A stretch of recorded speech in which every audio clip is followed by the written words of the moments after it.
गरुड़ पुराण सिंहावलोकन। नर श्रेष्ठ भगवान श्री नर नारायण और भगवती सरस्वती तथा व्यास देव को नमन करके पुराण की चर्चा करनी चाहिए। पुराण वाग्दम्य में गरुड़ पुराण का महत्वपूर्ण स्थान है, क्योंकि सर्वप्रथम परब्रह्म परमात्म प्रभु साक्षात भगवान विष्णु ने ब्रह्मादि देवताओं सहित देव देवेश्वर भगवान रुद्रदेव को सभी शास्त्रों में सारभूत तथा महान अर्थ बताने वाले इस गरुड़ महापुराण को सुनाया था। एक बार तीर्थ यात्रा के प्रसंग में सर्वशास्त्र परांगत शांत चित्त महात्मा सूत जी नैमिषारण्य में पधारे। वहाँ शौनकादि ऋषि मुनियों ने उनकी पूजा की और जिज्ञासा रूप में कुछ प्रश्न भी किए। प्रश्नों के समाधान में सूत जी ने गरुड़ महापुराण की कथा उन ऋषि महर्षियों को सुनाई। सूत जी ने ये कथा भगवान व्यास जी से सुनी थी। व्यास जी को ये कथा पितामह ब्रह्मा से प्राप्त हुई। वास्तव में मूल रूप से इस महापुराण को गरुड़ जी ने कश्यप ऋषि को सुनाया था। प्राचीन काल में पृथ्वी पर पक्षीराज गरुड़ ने तपस्या के द्वारा भगवान विष्णु की आराधना की, जिससे संतुष्ट होकर प्रभु ने अभिष्ट वर मांगने के लिए कहा। गरुड़ ने भगवान से निवेदन किया कि नागों ने मेरी माता विनता को दासी बना लिया है। हे देव, आप प्रसन्न होकर मुझे ये वरदान प्रदान करें कि मैं उनको जीत कर अमृत प्राप्त करने में समर्थ हो सकूं और माँ को नागों की माता कद्रु की दासता से मुक्त करा सकूं।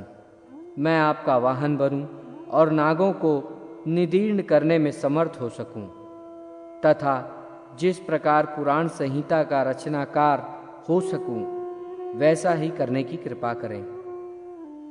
भगवान श्री हरि ने पक्षीराज गरुड़ को ये अभिष्ट वरदान प्रदान किए तथा कहा कि आप अत्यंत शक्ति संपन्न होकर मेरे वाहन बनेंगे।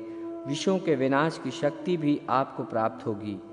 मेरी कृपा से आप मेरे ही महात्म को कहने वाली पुराण संहिता का प्रणयन करेंगे। जैसा मेरा स्वरूप कहा गया है वैसा ही आप में भी प्रकट होगा। आपके द्वारा प्रणीत ये पुराण संहिता आपके गरुड़ नाम से लोक में प्रसिद्ध होगी। हे विनतासुत, जिस प्रकार देव देवों के मध्य में मैं ऐश्वर्य और श्री रूप में विख्यात हूँ, उसी प्रकार हे गरुड़ सभी पुराणों में ये गरुड़ महापुराण भी ख्याति अर्जित करेगा। जैसे विश्व में मेरा कीर्तन होता है, वैसे ही गरुड़ नाम से आपका भी संकीर्तन होगा। हे पक्षी श्रेष्ठ, आप मेरा ध्यान करके उस पुराण का प्रणयन करें। भगवान के द्वारा ये वरदान दिए जाने के बाद इसी संबंध में कश्यप ऋषि के द्वारा पूछे जाने पर गरुड़ ने इसी पुराण को उन्हें सुनाया। कश्यप ने इस गरुड़ महापुराण का श्रवण करके गारुड़ी विद्या के बल से एक जले हुए वृक्ष को भी जीवित कर दिया था। गरुड़ ने स्वयं भी इसी विद्या के द्वारा अनेक प्राणियों को जीवित किया था। इस महापुराण के प्रारंभ में सर्ग वर्णन किया गया है। तदनंतर देवार्चन की विधियां प्रस्तुत की गई है। विष्णु पंजर स्त्रोत कहा गया है, जो जीवों के लिए अत्यंत कल्याणकारी है। इसके बाद भोग और मोक्ष को प्रदान करने वाले ध्यान योग का वर्णन किया गया है। मैं जगत का साक्षी, जगत का नियंता और परमानंद स्वरूप हूँ। जागृत, स्वप्न और सुषुप्ति, इन सभी अवस्थाओं में जगत का साक्षी होते हुए भी मैं इन अवस्थाओं से रहित हूँ। मैं ही तुरीय ब्रह्म और विधाता हूँ। मैं ही दृग्रूप अर्थात समस्त प्रपंच का दृष्टा, दृष्ट एवं दृष्टि हूँ। मैं ही निर्गुण, मुक्त, बुद्ध, शुद्ध, प्रबुद्ध, अजर, सर्वव्यापी, सत्य स्वरूप एवं शिव स्वरूप परमात्मा हूँ। इस प्रकार जो विद्वान इन परम पद परमेश्वर का ध्यान करता है, वे निश्चय ही ईश्वर का साम रूप प्राप्त कर लेता है। ये स्वयं श्री हरि भूत भावन भगवान शंकर से कहते हैं कि हे श्रुवत शंकर, आपसे ही इस ध्यान योग की चर्चा मैंने की है। जो व्यक्ति सदैव इस ध्यान योग का पाठ मनन चिंतन करता है वो विष्णु लोक को प्राप्त करता है। भगवान रुद्र जी पूछते हैं, हे प्रभु, मनुष्य किस मंत्र का जाप करके इस अथाह संसार सागर से पार हो सकता है? इस पर श्री हरि ने उत्तर दिया कि परब्रह्म परमात्मा नित्य परमेश्वर भगवान विष्णु की सहस्त्र नाम से स्तुति करने पर मनुष्य भव सागर को पार कर सकता है। इस क्रम से समस्त पापों का विनष्ट करने वाले विष्णु सहस्त्र नाम स्तोत्र को भगवान ने उन्हें सुनाया। ये विष्णु सहस्त्र नाम इस पुराण में प्रस्तुत हैं, जो अन्य विष्णु सहस्त्र नामों से भिन्न है। भगवान विष्णु की आराधना के बाद भगवान सूर्य की पूजा का भी वर्णन मिलता है। तदनंतर जीवों का उद्धार करने वाली पुण्य प्रदायिनी सर्वदेवमय मृत्युंजय पूजा का निरूपण हुआ है तथा मृत्युंजय जप की महिमा भी प्रस्तुत की गई है। ये मंत्र मृत्यु और दरिद्रता का मर्दन करने वाला है तथा शिव, विष्णु, सूर्य आदि सभी देवों का कारणभूत है। ओम जुम सह ये महामंत्र अमृतेश के नाम से कहा जाता है। इस मंत्र का जप करने से प्राणी संपूर्ण पापों से छूट जाता है और मृत्यु रहित हो जाता है, अर्थात मृत्यु के समान होने वाले उसके कष्ट दूर हो जाते हैं। भगवान मृत्युंजय श्वेत कमल के ऊपर बैठे हुए वरद हस्त तथा अभय मुद्रा धारण किए रहते हैं। तात्पर्य ये है कि उनके हाथ में एक अभय मुद्रा है और एक हाथ में वरद मुद्रा, दो हाथों में अमृत कलश है। इस रूप में अमृतेश्वर का ध्यान करने के साथ ही भगवान के वामांग में स्थित अमृत भाषिणी अमृता देवी का भी ध्यान करना चाहिए। देवी के दाएं हाथ में कलश और बाएं हाथ में कमल सुशोभित रहता है। इस महापुराण में प्राणेश्वरी विद्या का निरूपण किया गया है। सर्पों के विष हरने के उपाय तथा दुष्ट उपद्रवों को दूर करने के मंत्र दिए गए हैं। पंचवक्त्र पूजन, शिवार्चन विधि, भगवती त्रिपुरा तथा गणेश आदि देवों की पूजा विधि प्रस्तुत की गई है। भोग और मोक्ष प्रदान करने वाली श्री गोपाल की तथा भगवान श्रीधर विष्णु की पूजा का भी वर्णन किया गया है। इसके साथ श्रीधर विष्णु का ध्यान तथा उनकी स्तुति प्रस्तुत की गई है। पंचतत्वार्चन विधि, सुदर्शन चक्र पूजा विधि, भगवान हयग्रीव के पूजन की विधि, देवी दुर्गा का स्वरूप, सूर्य ध्यान तथा माहेश्वरी पूजन विधि प्रस्तुत की गई है। तदनंतर ब्रह्ममूर्ति के ध्यान का निरूपण किया गया है। हृदय कमल की कर्णिका के मध्य विराजमान रहने वाले शंख, चक्र, गदा और कमल से सुशोभित तथा श्रीवत्स, कौस्तुभ मणि, वनमाला एवं लक्ष्मी से विशोभित नित्य शुद्ध ऐश्वर्य संपन्न सत्य परमानंद स्वरूप, आत्म स्वरूप, परब्रह्म तथा परम ज्योति स्वरूप हैं। ऐसे वे परमेश्वर ध्यान के योग्य हैं तथा पूजनीय हैं। मैं भी वही हूँ, ऐसा समझना चाहिए। इस प्रकार आत्मस्वरूप नारायण का यम, नियम इत्यादि योग के साधनों से एकाग्रचित होकर जो ध्यान करता है वो मनोभिलषित इच्छाओं को प्राप्त कर देव स्वरूप हो जाता है। यदि निष्काम होकर उन हरि की मूर्ति का ध्यान और स्वतन करे तो मुक्ति प्राप्त हो जाती है। इसके बाद विविध सालग्राम शिलाओं के लक्षण, वास्तु मंडल पूजा की विधि तथा प्रसाद लक्षण प्रस्तुत किए गए हैं। देव प्रतिष्ठा की भी सामान्य विधि बताई गई है। वर्ण एवं आश्रम धर्मों का निरूपण किया गया है। इसके साथ ही सदाचार और शौचाचार की महत्ता बताई गई है। वर्णाश्रम धर्म का निरूपण करते हुए ब्रह्मा जी ने व्यास जी से कहा कि परमात्म प्रभु परमेश्वर की पूजा ब्राह्मण, क्षत्रिय, वैश्य और शूद्र इन चारों वर्णों को अपने अपने धर्म के अनुसार करनी चाहिए। उनके द्वारा पृथक पृथक रूप से ही उनके धर्मों का वर्णन किया गया है। यजन, याजन, दान, प्रतिग्रह, अध्ययन और अध्यापन, ये 6 कर्म ब्राह्मण के धर्म बताए गए हैं। दान, अध्ययन तथा यज्ञ ये क्षत्रिय तथा वैश्य के साधारण धर्म हैं। शस्त्रोपजीवी होना तथा प्राणियों की रक्षा करना क्षत्रियों का विशेष धर्म है। पशुपालन, कृषि कर्म तथा व्यापार ये वैश्य वर्ण की वृत्ति कही गई है। द्विजाति की सेवा शूद्र का कर्तव्य माना गया है। शिल्पकारी उनकी आजीविका कही गई है। इसी प्रकार आश्रम धर्म का भी वर्णन हुआ है। भिक्षाचरण, गुरुश्रूषा, स्वाध्याय तथा अग्नि कार्य ये ब्रह्मचारियों के धर्म बताए गए हैं। अग्निहोत्र धर्म का पालन तथा कहे गए अपने विहित कर्मों के अनुसार जीविकोपार्जन पर्व रात्रि को छोड़कर अन्य रात्रियों में धर्मपत्नी का सहवास, देवता, पितर तथा अतिथि गणों की विधिवत पूजा में संलग्न रहना और श्रुतियों तथा स्मृतियों में कहे गए धर्मों के अनुसार अर्थोपार्जन करना ये गृहस्थों के धर्म कहे गए हैं।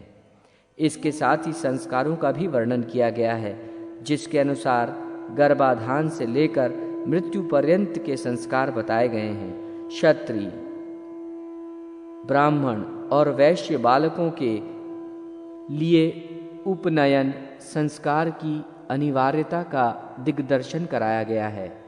गृहस्थाश्रम के धर्म में स्त्रियों के कर्तव्य का भी विवेचन हुआ है।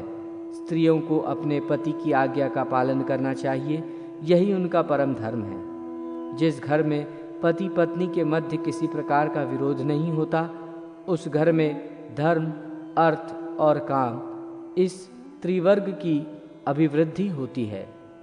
जो स्त्री पति की मृत्यु के पश्चात अथवा उसके जीवित रहते हुए अन्य पुरुष का आश्रय नहीं लेती, वो इस लोक में यश प्राप्त करती है और अपने पतिव्रत के प्रभाव से परलोक में जाकर पार्वती के साहचर्य में आनंद प्राप्त करती है।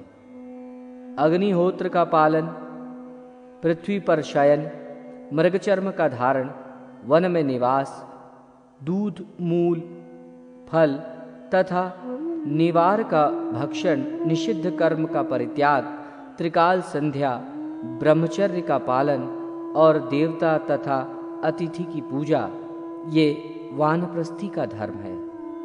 सभी प्रकार के आरंभों का परित्याग, भिक्षा से प्राप्त अन्न का भोजन, वृक्ष की छाया में निवास, अपरिग्रह, अद्रोह, सभी प्राणियों में समान भाव, प्रिय तथा अप्रिय की प्राप्ति में एवं सुख एवं दुख में समान स्थिति, शरीर की ब्रह्म और आंतरिक शुद्धता, वाणी में संयम, परमात्मा का ध्यान, सभी इंद्रियों का निग्रह, धारणा तथा ध्यान में तत्परता और भाव शुद्धि, ये सभी परिवारजक या सन्यासी के धर्म कहे गए हैं। इसके साथ ही अहिंसा, प्रिय और सत्य वचन, पवित्रता, क्षमा तथा दया सभी आश्रमों का और वर्णों का सामान्य धर्म कहा गया है।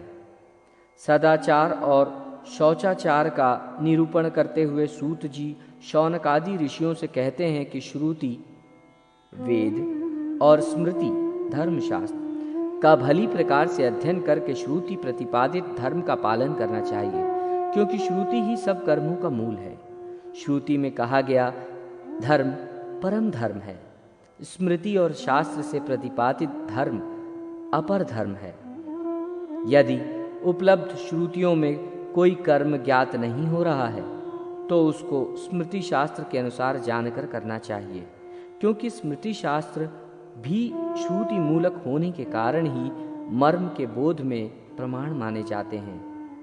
कर्म मार्ग का दर्शन कराने के लिए श्रुति और स्मृति ये नेत्र स्वरूप हैं। यदि इन दोनों से दिशा निर्देश नहीं मिल पाता तो सदाचार, शिष्टाचार, धर्म का पालन करना चाहिए। इस प्रकार श्रुति, स्मृति और शिष्टाचार से प्राप्त धर्म ये 3 प्रकार के सनातन धर्म हैं: सत्य, दान, दया, निर्लोभता, विद्या, यज्ञ, पूजा और इंद्रिय दमन। ये 8 शिष्टाचार के पवित्र लक्षण कहे गए हैं। यहाँ प्रातःकाल जागने से लेकर रात्रि में सोने तक पालन करने योग्य गृहस्थ के धर्म का वर्णन भी हुआ है। गृहस्थ को ब्रह्म मुहूर्त में निंद्रा का परित्याग करके धर्म और अर्थ का भली भांति चिंतन करना चाहिए। शौच आदि क्रियाओं से निवृत्त होकर दंत धावन, स्नान करके समाहित होकर संध्योपासन, तर्पण, देवार्चन आदि नित्य क्रिया संपन्न करनी चाहिए। शौचादि क्रियाओं की शुद्धि का विस्तृत वर्णन यहाँ हुआ है। शुद्धि 2 प्रकार की है, पहली ब्राह्म्य तथा दूसरी आभ्यंतरिक। मिट्टी तथा जल से की जाने वाली ब्राह्म्य शुद्धि और भावों की शुद्धि आभ्यंतरिक शुद्धि मानी गई है। आचमन को शुद्धि का प्रमुख अंग माना गया है। दृष्ट और अदृष्ट दोनों प्रकार का हित संपादन होने के कारण प्रातः काल के स्नान की अत्यधिक प्रशंसा की गई है। शरीर अत्यंत मलिन है, उसमें स्थित 9 छिद्रों से सदैव मल निकलता रहता है। अतः प्रातः काल का स्नान शरीर की शुद्धि का हेतु, मन को प्रसन्न रखने वाला तथा रूप और सौभाग्य की वृद्धि करने वाला है। ये शोक और दुख का विनाशक है। गंगा स्नान की विशेष महिमा है। गंगा स्नान से सर्वविध पापों का नाश होता है। शास्त्रों में 3 करोड़ मंदेह नामक राक्षस माने गए हैं। वे दुरात्मा राक्षस सदैव प्रातः काल उदित हो रहे सूर्य देव को खा जाने की इच्छा रखते हैं। अतः सूर्य देव से पूर्व स्नान करके संध्योपासन कर्म नहीं करना सूर्य देव का ही घातक है। जो लोग यथाविधि स्नान कर यथाधिकार संध्योपासन करते हैं, वे मंत्र से पवित्र किए गए अनल रूपी अर्ध से उन मंदेह नामक राक्षसों को जला देते हैं। दिन और रात का जो संधि काल है, वही संध्या काल होता है। ये संध्या काल सूर्योदय से पूर्व 2 घड़ी पर्यंत रहता है। जो उपासक प्रातः काल नित्य गायत्री मंत्र का जप करता है, वो कमलपत्र की भांति पाप से संलिप्त नहीं होता। इस संसार में 8 मंगल हैं: ब्राह्मण, गौ, अग्नि, हिरण्य, घृत, सूर्य, जल और राजा। सदैव इनका दर्शन और पूजन करना चाहिए तथा यथासाध्य अपने दाहिने करके ही चलना चाहिए। माता, पिता, गुरु, भ्राता, प्रजा, दीन, दुखी, आश्रित जन, अभ्यागत, अतिथि और अग्नि, ये पौष्य वर्ग कहे गए हैं। पौष्य वर्ग का भरण पोषण करना स्वर्ग का प्रशस्त साधन है। अतः मनुष्य को पौष्य वर्ग का पालन पोषण प्रयत्न पूर्वक करना चाहिए। इस संसार में उसी व्यक्ति का जीवन श्रेष्ठ है जो बहुतों के जीवन का साधन बनता है, अर्थात बहुतों का पालन पोषण करता है। जो मात्र अपने भरण पोषण में लगे रहते हैं, वे जीवित रहते हुए भी मरे हुए के समान हैं, क्योंकि अपना पेट कुत्ता भी पालता है। व्यवहार में अर्थ का अत्यधिक महत्व है। अर्थ उन्हें ही कहते हैं जो हमारे सभी कार्यों की संपन्नता में अनिवार्य रूप से उपयोगी हों। इसी दृष्टि से सभी रत्नों की निधि पृथ्वी, धान्य, पशु, स्त्रियां आदि अर्थ माने जाते हैं। इस तरह अर्थ का महत्व होने पर भी इसके उपार्जन में संयम आवश्यक है। शास्त्र सम्मत विधि से अर्जित धन के लाभांश से सभी लोगों को पितृगण, देवगण तथा ब्राह्मणों की पूजा करनी चाहिए। ये संतुष्ट होकर धनोपार्जन से अज्ञानवश हुए दोष को निसंदेह शांत कर देते हैं। विद्या, शिल्प, वेतन, सेवा, गौरक्षा, व्यापार, कृषि, वृत्ति, भिक्षा और व्याज, ये 10 जीवन व्यापन के साधन हैं। नित्य, नैमित्तिक, काम्य, क्रीड़ांग, मलापर्षण, मार्जन, आचमन और अवगाहन, ये 8 प्रकार के स्नान बताए गए हैं। प्रातःकाल पूजा पाठ आदि धार्मिक कृत्य के लिए स्नान किया जाता है, उसी को नित्य स्नान कहा गया है। चांडाल, शव निष्ठा तथा रजस्वला आदि के स्पर्श के बाद जो स्नान किया जाता है वो नैमित्तिक कहलाता है। पुष्प आदि नक्षत्रों से जो स्नान किया जाता है उसे काम्य स्नान कहते हैं। इन स्नानों को तीर्थ का अभाव होने पर उष्ण जल अथवा किसी प्रकार की प्राप्त कृत्रिम जल से संपन्न कर लेना चाहिए। भूमि से निकला हुआ जल पवित्र होता है। इस जल की अपेक्षा पर्वत से निकलने वाले झरने का जल पवित्र होता है। इससे भी बढ़कर पवित्र जल सरोवर का है। उसकी अपेक्षा नदी का जल पवित्र है। नदी के जल से तीर्थ जल श्रेष्ठ है।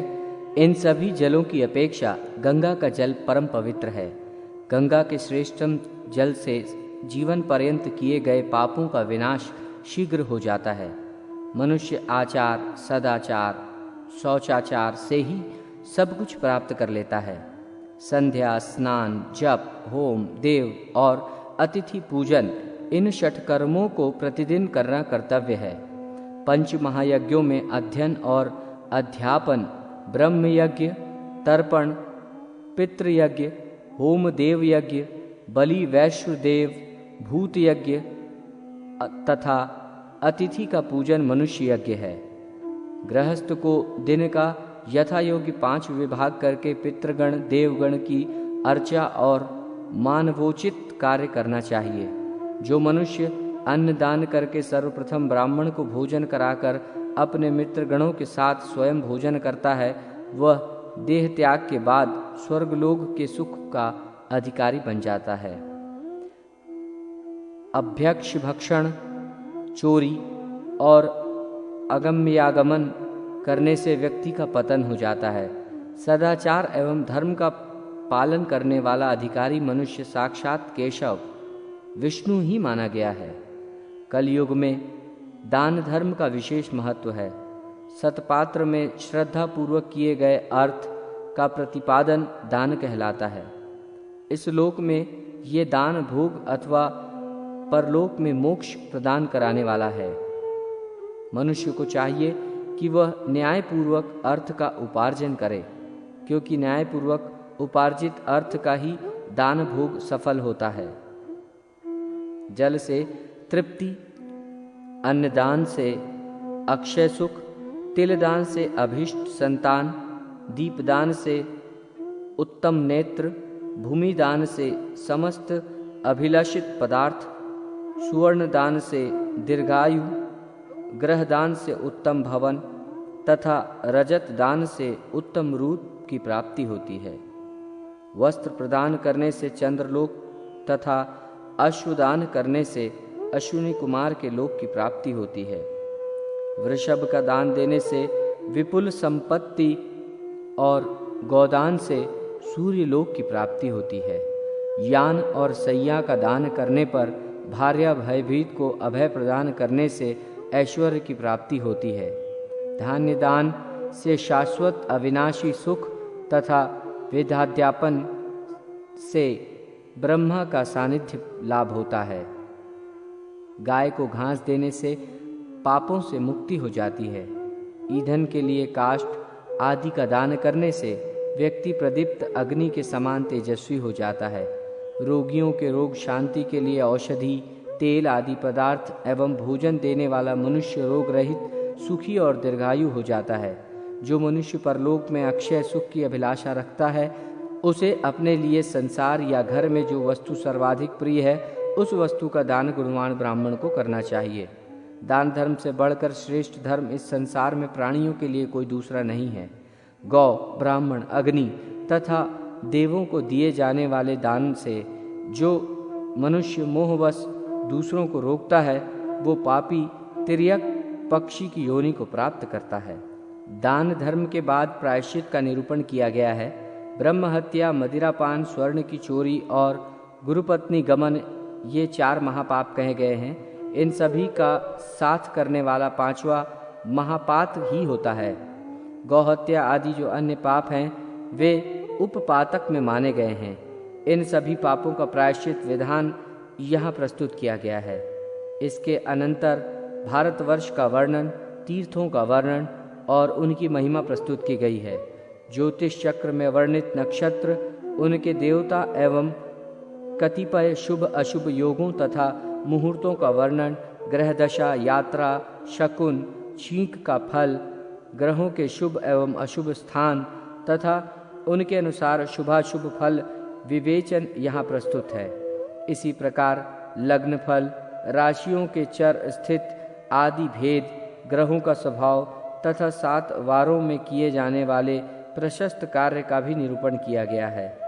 सामुद्रिक शास्त्र के अनुसार स्त्री पुरुष के शुभाशुभ लक्षण, मस्तक एवं हस्तरेखा से आयु का परिज्ञान भी यहाँ कराया गया है। स्वरोदन विज्ञान का निरूपण भी हुआ है। तिथि, नक्षत्र आदि व्रतों का निरूपण, चातुर्मास्य व्रत का निरूपण, शिवरात्रि व्रत कथा तथा व्रत विधान, एकादशी महात्म आदि प्रस्तुत किया गया है। इसके अतिरिक्त सूर्यवंश, चंद्रवंश का वर्णन, भविष्य के राजवंश का वर्णन किया गया है। रत्नों के प्रादुर्भाव का आख्यान, वज्र की परीक्षा, पद्मराग, मकरत मणि, इंद्रनील मणि, वैदुर्य मणि, पुष्यराग मणि, वैदुरम मणि, स्फटिक, रुद्राक्ष रत्न, पुलक, ककैर्तन मणि, भीष्मक मणि तथा मुक्ता आदि रत्नों के विविध भेद, लक्षण और परिलक्षण की विधि बताई गई है। गंगा आदि विविध तीर्थों, प्रयाग, वाराणसी, कुरुक्षेत्र, द्वारका, केदार, बद्रिकाश्रम, श्वेतदीप, मायापुरी, हरिद्वार, नैमिषारण्य, पुष्कर, अयोध्या, चित्रकूट, कांजीपुरी, तुंगभद्रा, श्रीशैल, सेतुबंध, रामेश्वर, अमरकंटक, उज्जैनी, मथुरापुरी आदि स्थानों को महातीर्थ कहा गया है। इन पवित्र तीर्थ स्थलों में किया गया स्नान, दान, जप, पूजा, श्राद्ध तथा पिंडदान आदि अक्षय होता है। गया तीर्थ का महात्म तथा गया क्षेत्र में श्रद्धादि करने का फल सविस्तार समारोह पूर्वक यहाँ प्रस्तुत हुआ है। गए नामक असुर की उत्कट तपस्या से संतप्त देवगणों की प्रार्थना पर भगवान विष्णु की गदा से वो असुर मारा गया। उस गयासुर के नाम पर ही गया तीर्थ प्रसिद्ध हुआ। यहाँ गदाधर भगवान विष्णु मुख्य देव के रूप में उपस्थित हैं। गया में श्राद्ध करने से पंच महापापों की निवृत्ति तो होती ही है, इसके साथ ही अन्य संपूर्ण पापों का भी विनाश होता है। जिनकी संस्कार रहित दशा में मृत्यु हो जाती है अथवा जो मनुष्य, पशु या चोर द्वारा मारे जाते हैं, जिनकी मृत्यु सर्प के काटने से होती है, वे सभी गया श्राद्ध के पुण्य से उन्मुक्त होकर स्वर्ग चले जाते हैं। गया में पिंडदान करने मात्र से पितरों को परम गति प्राप्त होती है। गया तीर्थ में पितरों के लिए पिंडदान करने से मनुष्य को जो फल प्राप्त होता है, 100 करोड़ वर्षों में भी उसका वर्णन नहीं किया जा सकता। यहाँ तक कहा गया है कि गया गमन मात्र से ही व्यक्ति पितृ ऋण से मुक्त हो जाता है। कहते हैं गया में भगवान विष्णु पितृ देवता के रूप में विराजमान रहते हैं। पुंडरीकाक्ष उन भगवान जनार्दन का दर्शन करने पर मनुष्य अपने तीनों ऋणों से मुक्त हो जाता है। गया क्षेत्र में कोई ऐसा स्थान नहीं है जहाँ पर तीर्थ नहीं है। 5 कोश के क्षेत्रफल में स्थित गया क्षेत्र में जहाँ तहाँ भी पिंडदान करने वाला मनुष्य अक्षय फल को प्राप्त कर अपने पितृगणों को ब्रह्मलोक प्रदान करता है। प्राचीन काल में रुचि नामक प्रजापति संसार के माया मोह को छोड़कर गृहस्थादिक आश्रमों के नियमों से रहित हो इधर उधर निहंकार भाव से अकेले ही विचरण करने लगे। ये देखकर उनके पितृजनों ने उन्हें गृहस्थाश्रम की महिमा बताते हुए पानी ग्रहण संस्कार को स्वर्ग एवं मोक्ष प्राप्ति का हेतु बताया, क्योंकि गृहस्थ समस्त देवताओं, पितरों, ऋषियों और याचकों की पूजा करके उत्तम लोक को प्राप्त करता है। रुचि ने भी पितरों से अपनी शंकाएं प्रस्तुत की। इसका पितरों ने समुचित उत्तर देते हुए गृहस्थाश्रम के धर्म पालन के लिए रुचि से आग्रह किया। रुचि भी दुविधा में आ गए और उन्होंने तपस्या द्वारा ब्रह्मा को प्रसन्न किया। ब्रह्मा के निर्देश से ऋषि रुचि ने नदी के एकांत तट पर पितरों का तर्पण कर उन्हें संतृप्त किया और पितरों की स्तुतियों से आराधना की।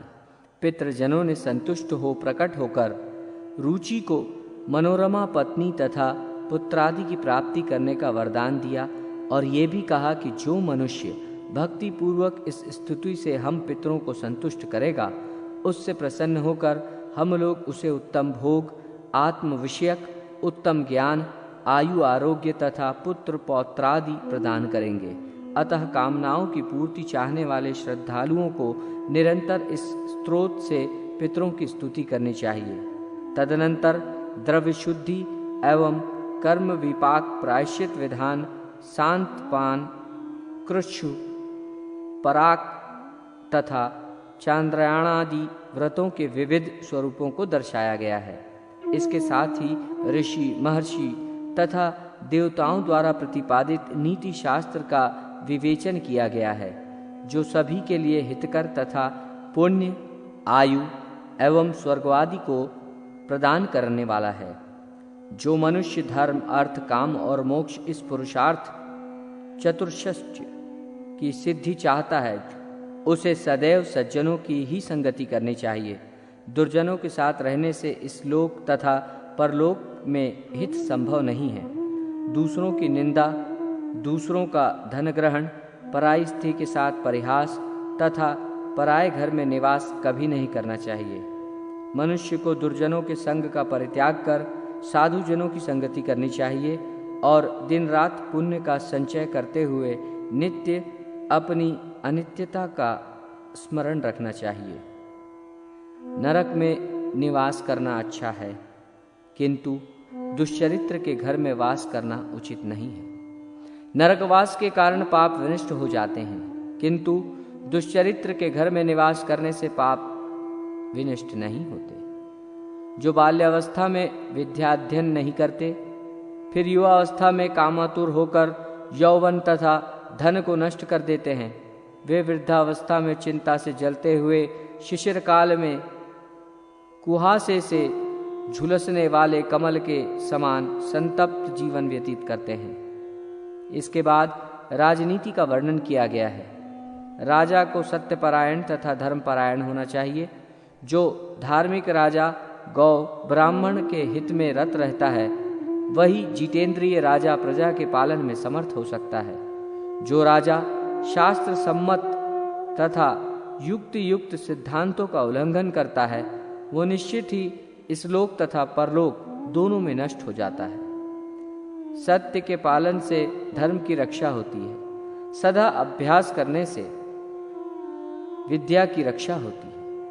मार्जन के द्वारा पात्र की रक्षा होती है और शील के द्वारा कुल की रक्षा होती है। सत्य पालन रूपी सुचिता, मन शुद्धि, इंद्रिय निग्रह, सभी प्राणियों में दया और जल के प्रक्षालन, ये 5 प्रकार के शौच माने गए हैं। जिसमें सत्य पालन की शुचिता है, उसके लिए स्वर्ग की प्राप्ति दुर्लभ नहीं है। जो मनुष्य सत्य संभाषण ही करता है, वो अश्वमेध यज्ञ करने वाले व्यक्ति से बढ़कर है। जिस व्यक्ति ने एक बार भी हरि इन 2 अक्षरों से युक्त शब्द का उच्चारण कर लिया, वो अपने कटि प्रदेश में परिकर बांधकर मुक्ति प्राप्त करने के लिए तैयार रहता है। ऐसा मनुष्य मोक्ष का अधिकारी होता है। इस प्रकार मनुष्य को उन्नति के पथ पर ले जाने वाले नीति से युक्त कल्याणकारी वचनों का संग्रह इस महापुराण में प्राप्त होता है, जिसे ग्रहण कर मानव शाश्वत सुखानुभूति से लाभान्वित हो सकता है। तदनंतर भगवान के विभिन्न अवतारों की कथा तथा पवित्रता महात्म्य में ब्राह्मण पत्नी अनुसूया एवं भगवती सीता के पतिव्रत का आख्यान मिलता है। रामचरित्र वर्णन, हरिवंश वर्णन तथा महाभारत की कथा और बुद्ध आदि अवतारों की कथा का वर्णन भी यहाँ प्राप्त होता है। इसके बाद आयुर्वेद का प्रकरण प्रारंभ होता है। भगवान धन्वंतरि प्रोक्त संपूर्ण आयुर्वेद को अष्टांग आयुर्वेद कहा गया है। ये अर्थवेद का उपवेद है। शारीरिक, मानसिक तथा आगंतुक इस प्रकार से व्याधियां 3 प्रकार की कही गई हैं। प्रस्तुत गुरु पुराण में मुख्य रूप से निदान, स्नान, चिकित्सा स्थान, कल्प स्थान और उत्तर तंत्र में कौमार्य तंत्र एवं भूत विद्या आदि विषयों का ही निरूपण हुआ है। साथ ही गवायुर्वेद, अश्व चिकित्सा, गज चिकित्सा आदि का भी संक्षेप में निर्देश हुआ है। गरुड़ पुराण के आयुर्वेद प्रकरण के प्रथम 20 अध्यायों में निदान स्थान के विषय वर्णित है। किस कारण से रोग उत्पन्न हुआ है, रोग के लक्षण क्या है, जिससे रोग का निर्णय हो सके, इत्यादि विषय निदान शब्द में अभिप्रेत हैं। इससे प्रारंभ में ज्वर, रक्त, पित्त, श्वास, राजयक्ष्मा, मदात्यय, अर्श, अतिसार, मूत्राघात, प्रमेह, गुल्म, पांडु, कुष्ठ, वात दोष आदि रोगों के उत्पत्तिजनक कारणों तथा उनके लक्षणों का वर्णन हुआ है।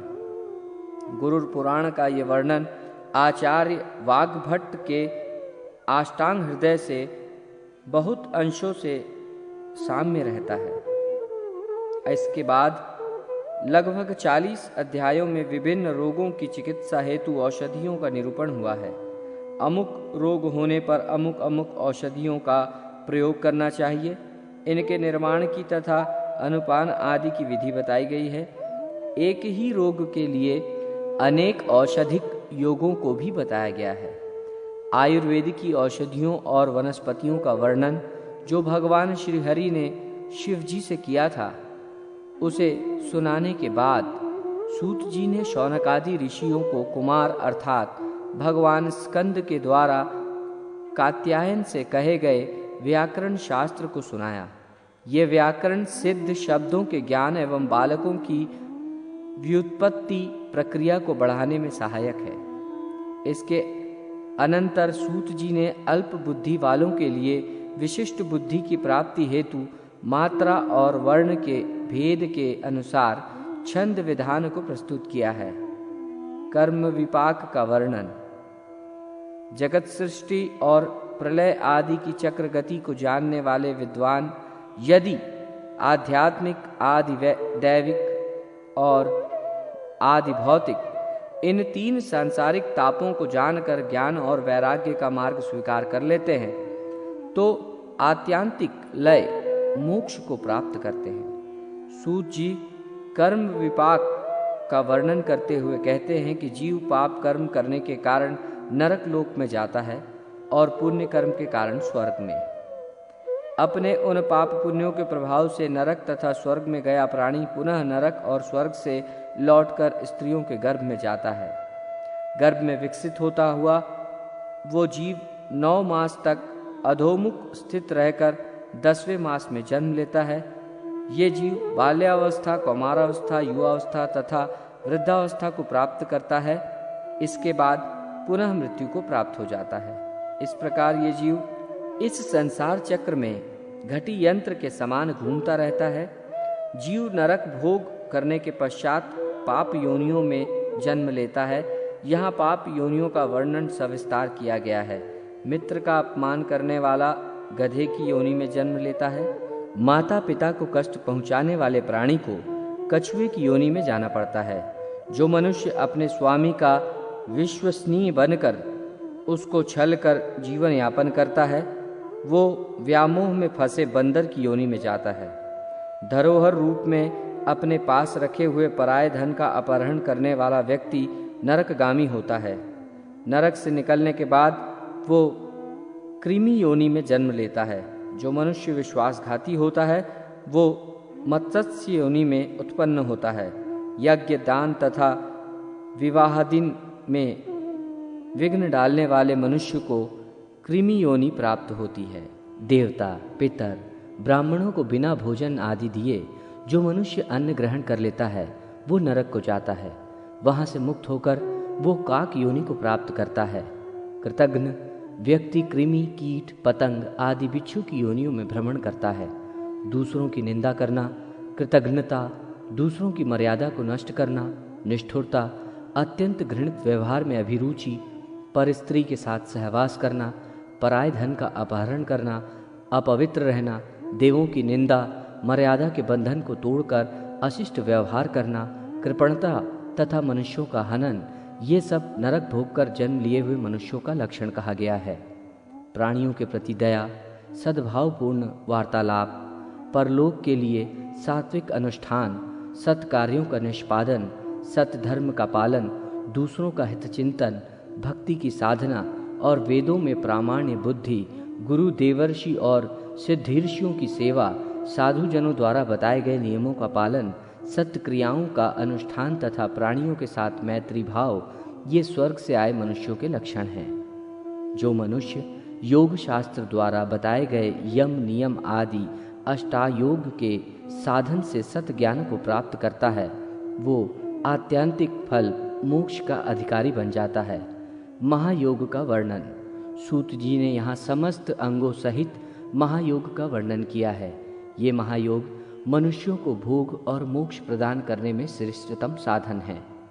महामति, भगवान दत्तात्रेय ने राजा अलर्क से कहा था, हे राजन, ममता ही दुख का मूल है और ममता का परित्याग ही दुख से निवृत्ति का उपाय है। अहंकार अज्ञान रूपी महातरु का अंकुर है।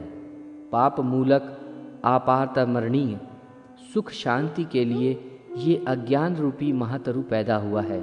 जो लोग ज्ञान रूपी कुल्हाड़ी से अज्ञान रूप महावृक्ष को काटकर वे परब्रह्म में लीन हो जाते हैं, तदनंतर ब्रह्म रस को प्राप्त कर उसका भली भांति पान करके प्राज्ञ पुरुष नित्य सुख एवं परम शांति को प्राप्त करते हैं। जो लोग माया पाश से आबद्ध हैं, वे सभी नित्य नैमित्तिक ही कार्य करते हैं और उसी में अंत तक लगे रहते हैं।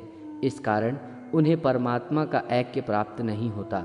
जो पुनः इस संसार में जन्म लेते हैं, जो अज्ञान से मोहित हैं, वे ज्ञान योग प्राप्त करके अज्ञान से मुक्त हो जाते हैं। उसके बाद वो जीवन मुक्त योगी न कभी मरता है, न कभी दुखी होता है, न रोगी होता है, न संसार के किसी बंधन से आबद्ध होता है, न वो पापों से युक्त होता है, न तो नरक यातना का ही दुख भोगना पड़ता है और न उसे गर्भवास में जाना पड़ता है।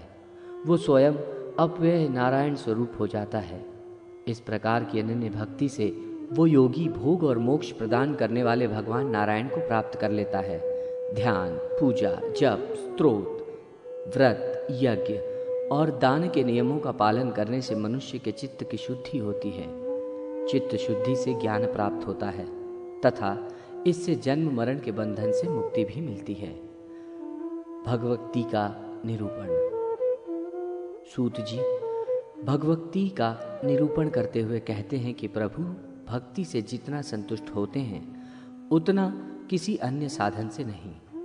भगवान हरि का निरंतर स्मरण करना मनुष्यों के लिए महान श्रेय का मूल है। ये पुण्यों की उत्पत्ति का साधन है और जीवन का मधुर फल है। इसलिए विद्वानों ने प्रभु की सेवा को भक्ति का बहुत बड़ा साधन कहा है। भगवान त्रिलोकीनाथ विष्णु के नाम तथा गुणों के कीर्तन में तन्मय होकर जो प्रसन्नता के आंसू बहाते हैं, रोमांचित होकर गदगद हो उठते हैं, वे भी उनके भक्त हैं। इस संसार में वही श्रेष्ठ हैं, वही ऐश्वर्य से संपन्न है और वही मोक्ष को प्राप्त करता है। जो भगवान हरि की भक्ति में तन्मय रहता है, यदि कोई भगवत भक्त चांडाल जाति का है तो वो भी अपनी पवित्र भक्ति की महिमा से सबको पवित्र कर देता है। हे नाथ, आप मुझ पर दया करो, मैं आपकी शरण में आया हूँ। ऐसा जो प्राणी कहता है उसको भगवान हरि अभय कर देते हैं। किसी से भी उसको भय नहीं होता। ये भगवान की प्रतिज्ञा है। जिन मनुष्यों का मन हरि भक्ति में रमा हुआ है उनके सभी प्रकार के पापों का विनाश निश्चित है।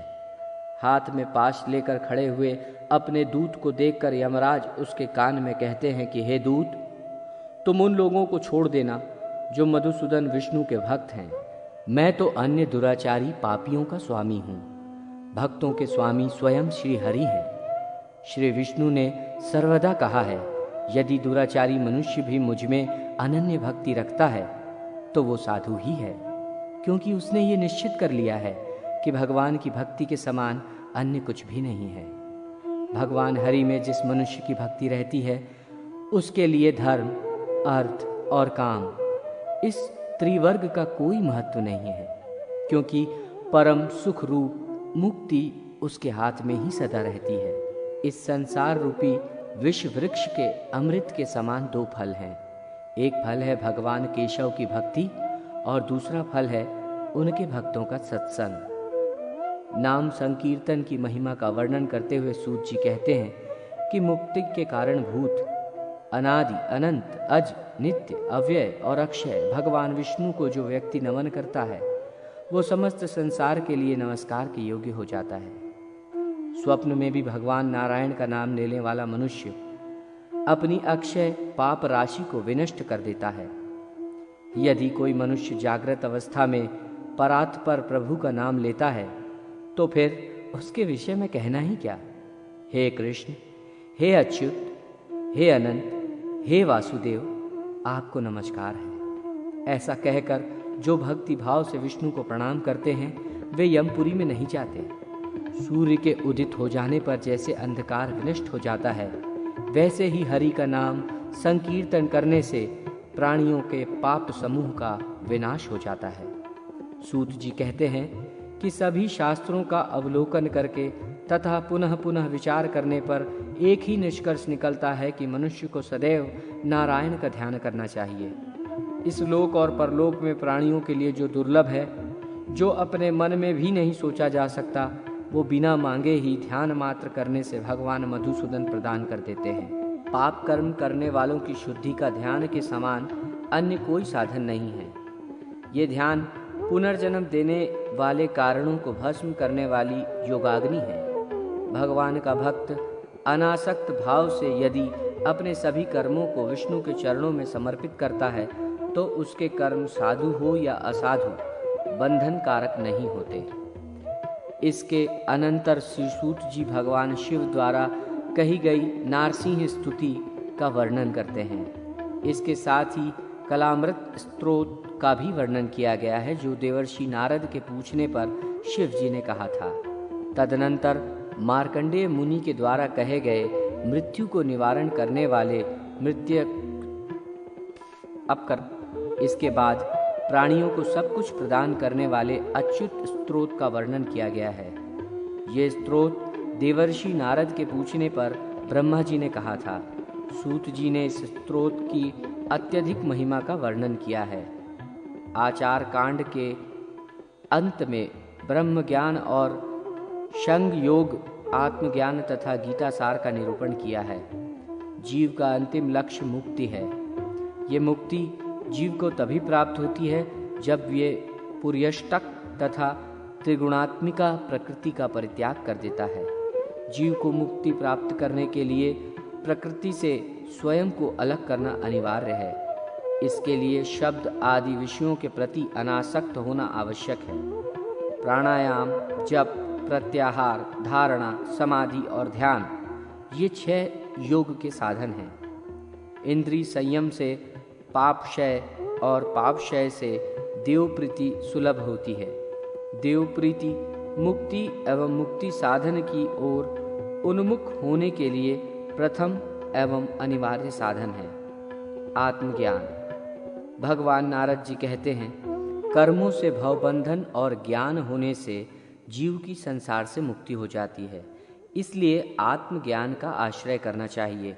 जो आत्मज्ञान से भिन्न ज्ञान है उसे अज्ञान कहा जाता है। जब हृदय में स्थित सभी कामनाएं समाप्त हो जाती हैं तब जीव निसंदेह जीवन काल में ही अमृत प्राप्त कर लेता है। वस्तु मात्र का सार ब्रह्म ही है। तजोरूप ब्रह्म को एक अखंड परम पुण्य रूप समझना चाहिए।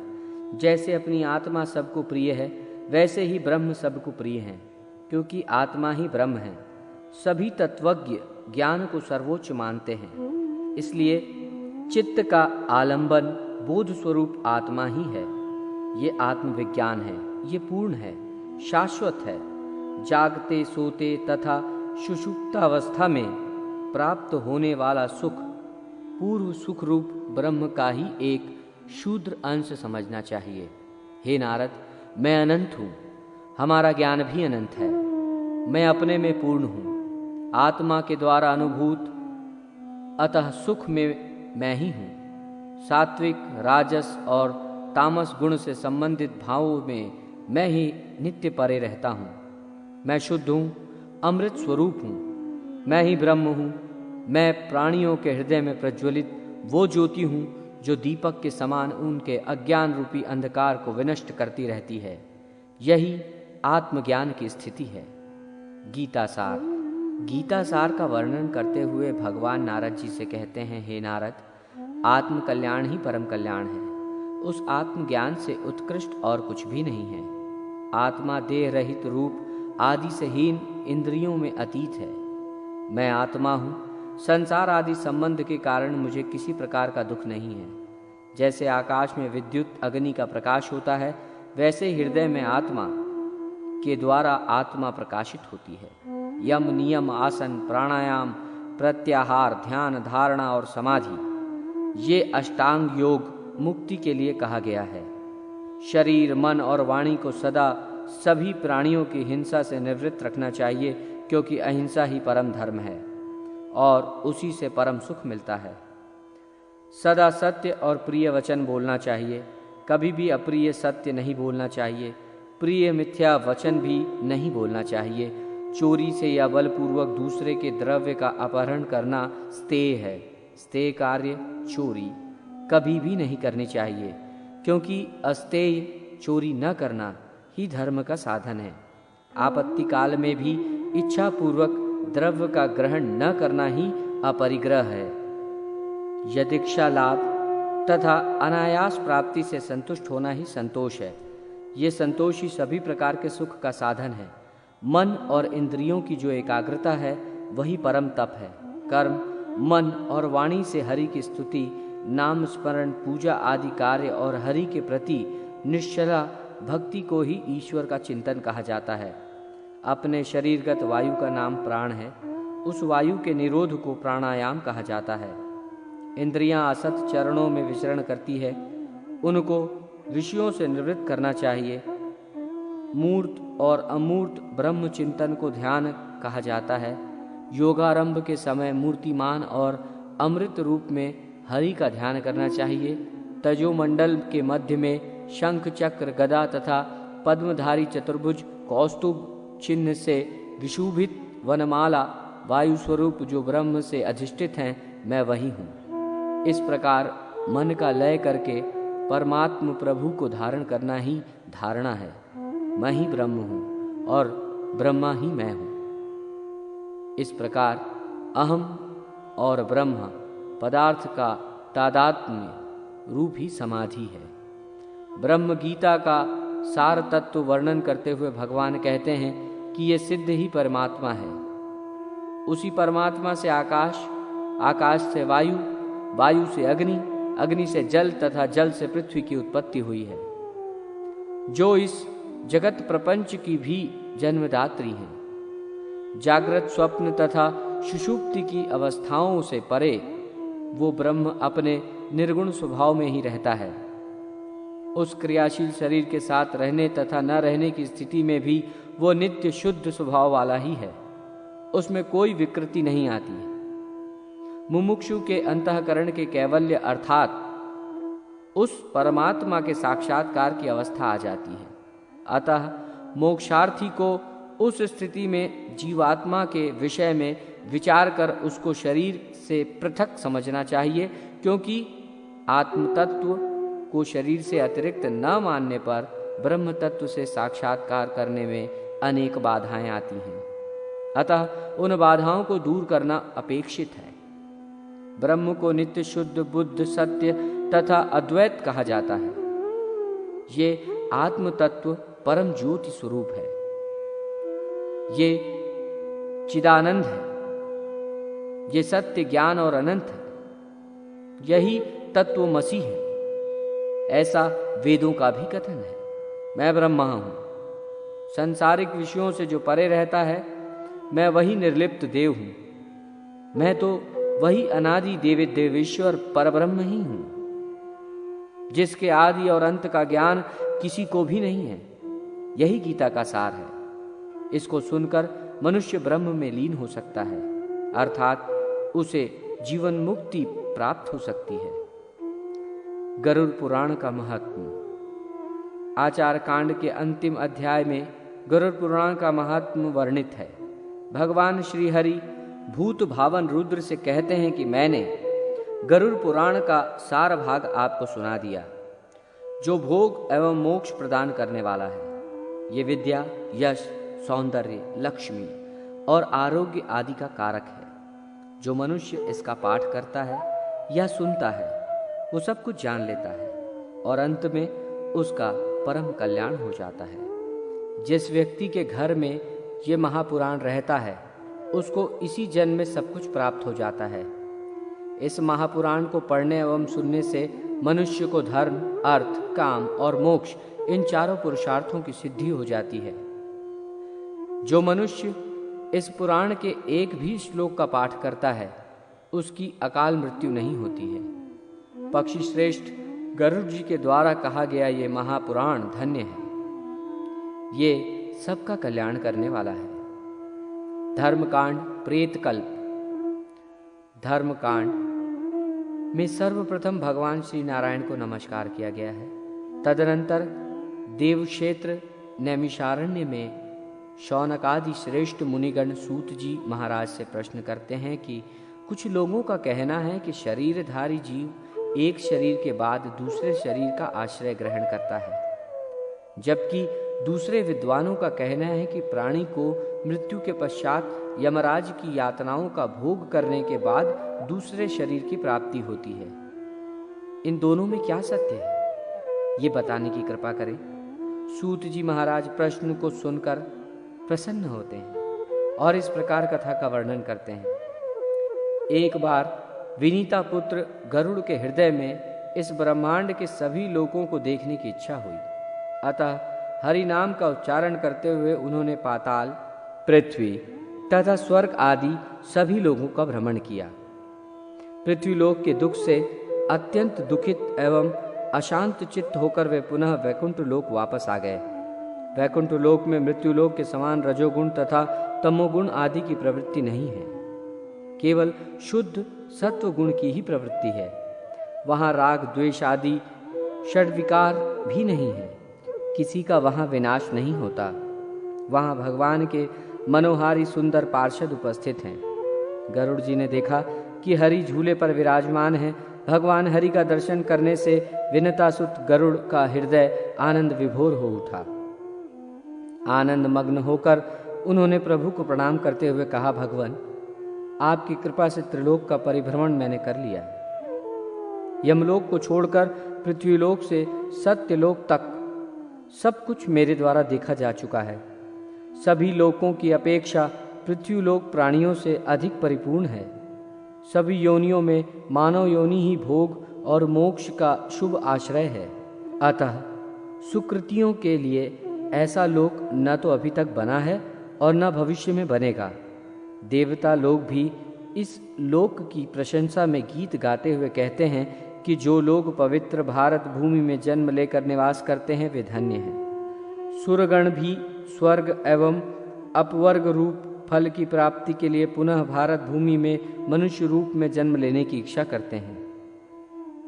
गरुड़ जी पूछते हैं, हे प्रभु, आप ये बताने की कृपा करें कि मरणासन्न व्यक्ति किस कारण पृथ्वी पर सुलाया जाता है?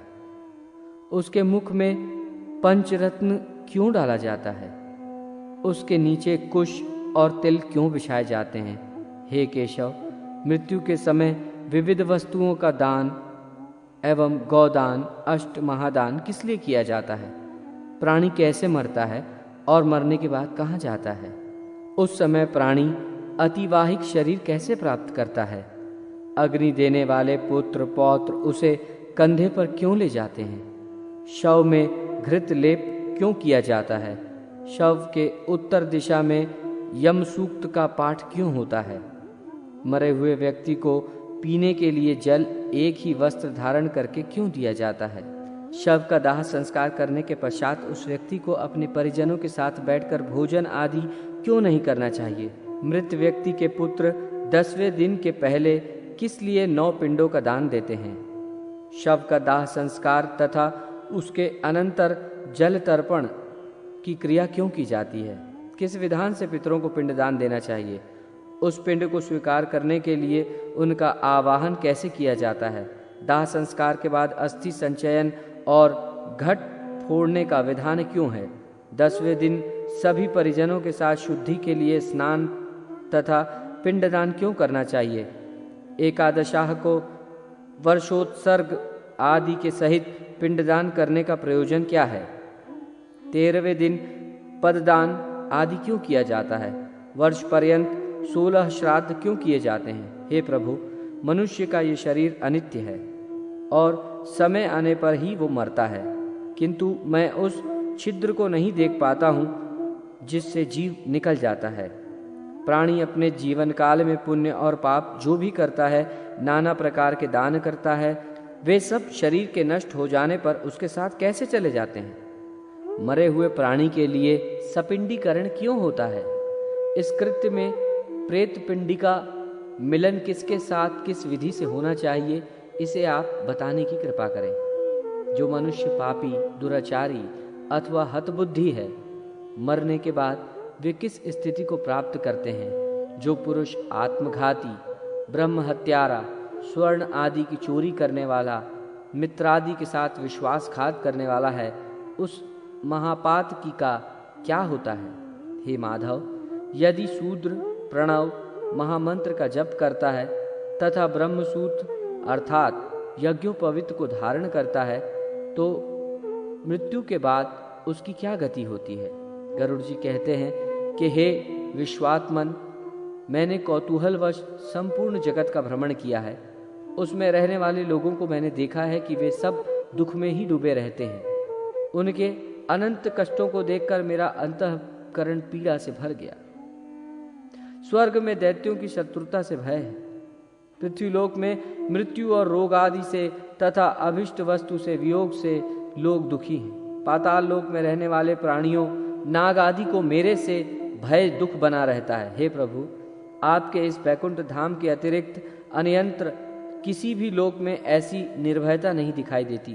काल के वशीभूत इस जगत की स्थिति स्वप्न की माया के समान असत्य है। उसमें भी इस भारतवर्ष में रहने वाले लोग बहुत से दुखों को भोग रहे हैं। मैंने देखा है कि उस देश के मनुष्य राग, द्वेष तथा मोह आदि के आकंठ में डूबे हुए हैं। इस देश में कुछ लोग अंधे हैं, कुछ टेढ़ी दृष्टि वाले हैं, कुछ दृष्टवाणी वाले हैं, कुछ लूले हैं, कुछ लंगड़े हैं, कुछ काणे हैं, कुछ बहरे हैं, कुछ गूंगे हैं, कुछ कोड़ी हैं, कुछ अधिक रोम वाले हैं, कुछ नाना रोम से घिरे हैं, कुछ आकाश कुसुम की तरह नितांत मिथ्याभिमान से चूर हैं। उनके विचित्र दोषों को तथा उनकी मृत्यु को देखकर मेरे मन में जिज्ञासा उत्पन्न हो गई कि ये मृत्यु क्या है? इस भारतवर्ष में ये कैसी विचित्रता है? ऋषियों से मैंने पहले ही इस विषय में सामान्यतः यह सुन रखा है कि जिसकी विधि पूर्वक वार्षिक क्रियाएं नहीं होती है, उसकी दुर्गति होती है। फिर भी प्रभु, इसकी विशेष जानकारी के लिए मैं आपसे पूछ रहा हूं। हे उपेंद्र, मनुष्य की मृत्यु के समय उसके कल्याण के लिए क्या करना चाहिए? कैसा दान देना चाहिए? मृत्यु और शमशान भूमि तक पहुंचने की कौन सी विधि अपेक्षित है? चिता में शव को जलाने की क्या विधि है? तत्काल अथवा विलंब से उस जीव को कैसे दूसरी देह प्राप्त होती है? यमलोक को जाने वाले के लिए वर्ष पर्यंत कौन सी क्रियाएं करनी चाहिए? दुर्बुद्धि अर्थात दुराचारी व्यक्ति की मृत्यु होने पर उसका प्रायश्चित क्या है? पंचकादि में मृत्यु होने पर पंचक शांति के लिए क्या करना चाहिए? हे देव, आप मेरे ऊपर प्रसन्न हो। आप मेरे इस संपूर्ण भ्रम को विनष्ट करने में समर्थ हैं। मैंने आपसे ये सब लोक मंगल की कामना से पूछा है, मुझे बताने की कृपा करें।